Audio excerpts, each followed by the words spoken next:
Breaking news into HQ, Jakobi Meyers is finally on the move. The Raiders are sending the veteran wide receiver to the Jacksonville Jaguars in exchange for a 4th round and a 6th round pick. That's the latest coming from our NFL insider, Jonathan Jones. The Jags, of course, could use the help at wideout with Travis Hunter going on IR last week and other guys like Brian Thomas Jr. dealing with injuries of their own. So let's continue this conversation and bring in the man who we just mentioned, our lead NFL insider, Jonathan Jones. And JJ, what can you tell us about this deal getting done and how it's the Jags who were able to snag Meyers when we know there's other teams that might have wanted him?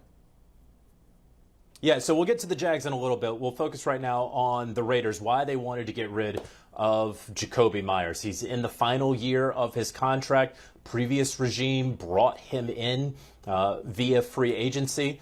And ultimately, they decided that they could do without him. Getting a 4th and a 6th round selection for him, that essentially averages to a 5th for the Raiders. And also, the Raiders are a little bit of a different team these days, right? They have 2 tight ends. Obviously, they have Brock Bowers and Michael Mayer, but then they also spent such a high draft pick on Ashton Jeanty. You may say it hasn't worked out yet for Ashton Jeanty. Someone else may say, well, they need to figure out the offensive line. But clearly, there's a movement afoot in Las Vegas where they're going to be running the football, playing big personnel, and they have Trey Tucker, who so far is their leading receiver. So Jakobi Meyers essentially was expendable there in Vegas. The entire league has known and anticipated that for some time, and ultimately Vegas held out, waited, tried to give Geno Smith as many weapons as possible up until the trade deadline to hang on to Jakobi Meyers. And look, the one guy that's also in the mix here, Jack Besh, the rookie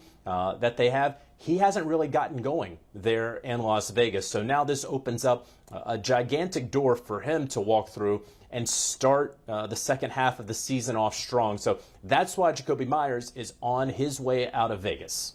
A relatively quiet morning to this point right here. Now that we have this first deal, do you think or expect there to be some more action? Can you see some other wide receivers maybe get their names called and see them being traded as well?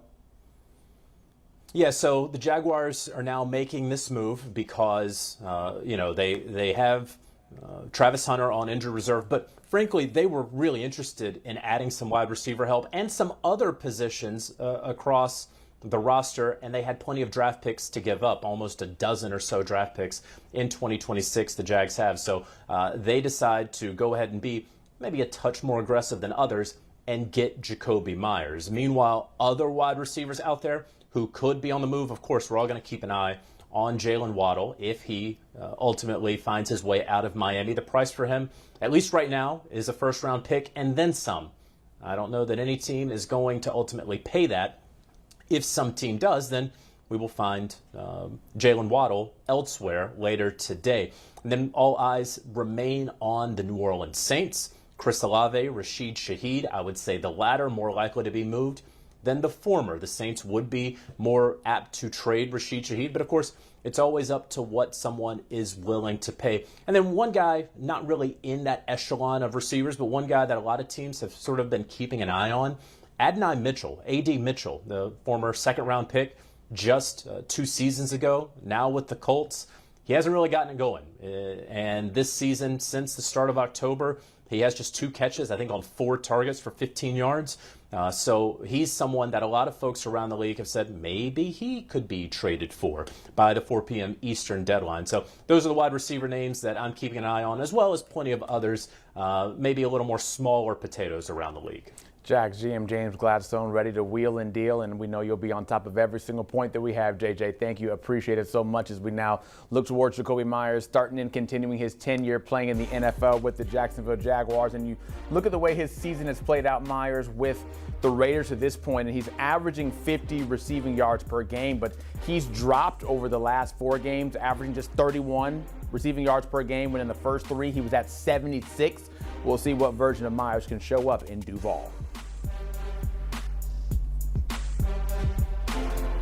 Joined now with our NFL expert, Pete Prisco. And Pete, first, your initial reaction seeing the Jags get the deal done to bring in Jakobi Meyers. Well, they were working on this for a while, and I think the asking price at one point was a 3rd, and they weren't going to do that, so they kind of got the price down a little bit, and they made the move. And it's a move out of necessity.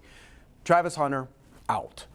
Brian Thomas has an ankle sprain, and it might be a high ankle sprain. You look around, De'Ami Brown got dinged up. I mean, they are so banged up at wide receiver. At the end of the game last week, they were throwing to Austin Trammell, who they brought up off the practice squad, Tim Jones, who they signed a couple weeks ago, and Parker Washington. And so they had to make a move. This was a good move. Look, Tony Baselli, his son, played with Jakobi Meyers at North Carolina State. They're familiar with each other. They know what he can do and what he can't do. And I think, Jakobi Meyers wanted out. And so they needed a veteran wide receiver. Look, where they're at in the standings right now, their schedule softens up down the stretch. The Colts' schedule gets a lot tougher, so you might as well make the moves to go try and do something right now and win games rather than play for the future. Yeah, the Jags 5-3 right now. Colts sitting at 7-2 with their record. And you think about Jacksonville moving forward right now and needing a little spark for the offense. Do you think this can actually do enough to put them over the hump and get them right back to that true contending standpoint? Well, I think you saw in the Raiders game what they really want to be, which is run the football. And they ran the ball, 7 straight plays in overtime and got down there and got the game-winning touchdown. They haven't been able to throw the ball well enough. I don't think consistency has been there. They've had a lot of drops. They've had a lot of pre-snap penalties. They've had some inconsistency from Trevor Lawrence. He was actually good. He threw an early interception the other day and played well the rest of the game. So he needs help, and I think this is a veteran guy that can come in there and give them that type of help. Tim Patrick's also on that roster. They brought him in, but they really don't have those guys. With Travis Hunter's not there, they don't have that guy. Brian Thomas was supposed to be that guy. He hasn't proven to be that guy. So it's going to be piecemeal. They're going to have to move the football by throwing to a bunch of guys and no real true number one. We talked about the numbers of Meyers leading up to now being traded compared to earlier in the year when he was averaging about 76 receiving yards per game in those first 3 games. Dipped considerably since then. What version of him are you expecting to show up now that Jacksonville obviously needs the help? Well, based on the injuries, he's going to walk in there and be the number 1 wide receiver. I mean, you look around, if Brian Thomas and Travis Hunter aren't there, he has to be the number 1 wide receiver, and I think he will be.